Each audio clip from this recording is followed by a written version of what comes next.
ICAR এবং Indian association of him farming এর যৌথ উদ্যোগে আগরতলার প্রজ্ঞা ভবনে বৃহস্পতিবার শুরু হলো দুদিনব্যাপী আন্তর্জাতিক সম্মেলন। এবারের সম্মেলনের মূল বিষয় টেকসই পাহাড়ি চাষের লক্ষ্য, ভবিষ্যতের জীবিকা নিশ্চিত করতে লাভজনকতা এবং পরিবেশগত ভারসাম্যের জন্য উদ্ভাবন।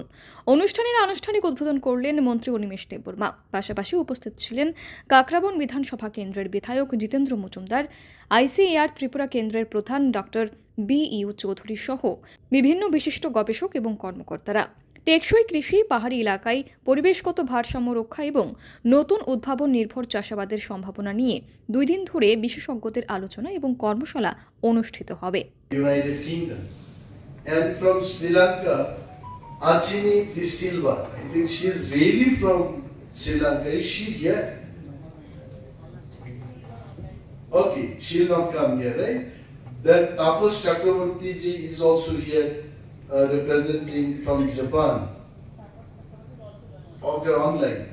Then what about Jivan Kumar Chetri?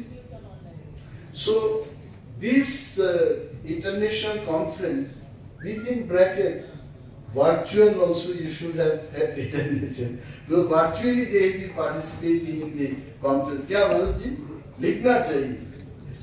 Bureau Report, PV Northeast।